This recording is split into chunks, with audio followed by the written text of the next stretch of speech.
Rock and Roll Hall of Famer John Mellencamp is back with a new album. It's called Plain Spoken, but last month, just as he was getting ready to promote it, Mellencamp had a life-changing experience, you could say. He talked with Anthony Mason. That wasn't the life-changing experience, but he did talk with Anthony Mason about the reunion that has him looking at things. Well, we'll see. You're right, Charlie. Has him looking at things in a new light. Good morning to you, Anthony Mason. I don't know. I think it was pretty exciting. Yeah, exactly. You've changed a lot of people's lives. In the early 1950s, most babies born with spina bifida did not live long, but John Mellencamp survived after a pioneering operation. Last month, after more than 60 years, he finally met the doctor who saved him. I am a troubled man. Troubled Man is the lead single of John Mellencamp's new album. His troubles started right at birth. I am a troubled man. But for most of his 62 years, the singer knew little about the surgery he had as a newborn. I didn't even know I had the operation until some kid, I was about 9 or 10, said, "What's that big scar on the back of your neck?" And I went home and I asked my parents. They said, "Oh, don't worry about it. You had an operation when you were born." Last month, at the Riley Hospital for Children in Indianapolis, Mellencamp finally met Dr. Robert Heimberger, now 97, the neurosurgeon who performed the life-saving operation in 1951. They remembered it because I was the first one they'd ever done. Spina bifida is a birth defect that causes an opening of the spinal column that can sometimes allow the spinal cord to grow or extend outside of the body. The hospital still has the records of Mellencamp's surgery. This is the back of your head. Yeah, there's the crown of my head right there. Including this image of 9-day-old John Mellencamp. That's my ear, that's my neck, and that's my neck. So this thing was the size of a man's fist. You know, I'm 62 years old and I just for the first time saw the growth in the back of my neck. And it was just like, why didn't you guys show this to me earlier? Yeah. Because I would have seen how lucky I am to even be here. Yeah. Well, what was it like to see that for the first time? It was like finding out that your parents weren't your parents. I mean, it was really an epiphany moment for me, and you know, you just couldn't thank the guy enough. And by rights, you should be dead. Oh, sure, yeah.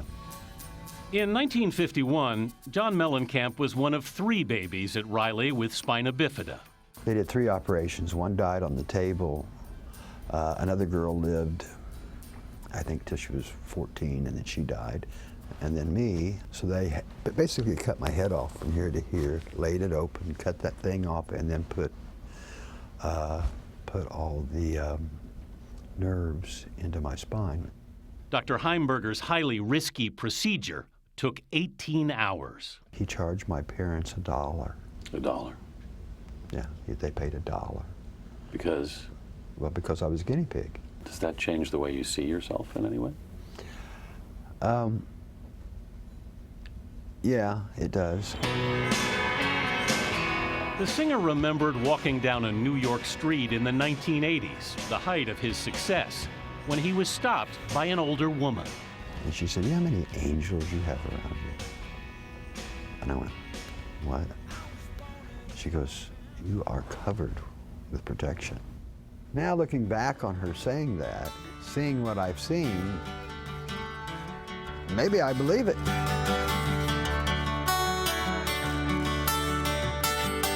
Wow. A lot of songs in that, I would think. Well, I think there's already been a lot of songs. I just didn't know it. Yeah. I just didn't know, you know, where they were coming from. People up on the east side, people down the gravel road.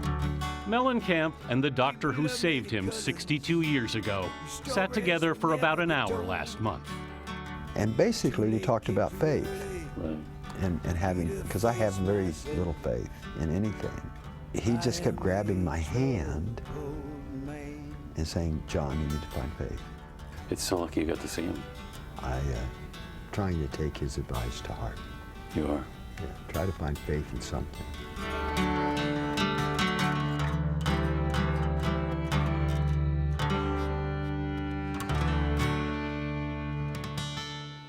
John Mellencamp will start an 80-date tour beginning in January. His final show in Indianapolis next summer will benefit the Riley Children's Foundation, which supports the hospital where he had that surgery back in 1951. This is the most incredible story. Can you imagine finding this out at No. 62? How did he find the doctor? It was actually a series of coincidences that led. The doctor is living in a retirement home in Alabama, but he found him down there. He first talked to him right before he was inducted into the Rock and Roll Hall of Fame in 2008. But finally, the doctor's sons called him recently and said, if you want to actually meet him, you better do it soon. He's 97. But what a beautiful story on so many levels. I Yeah. look at John Cougar. His name's now John Mellencamp. Yep.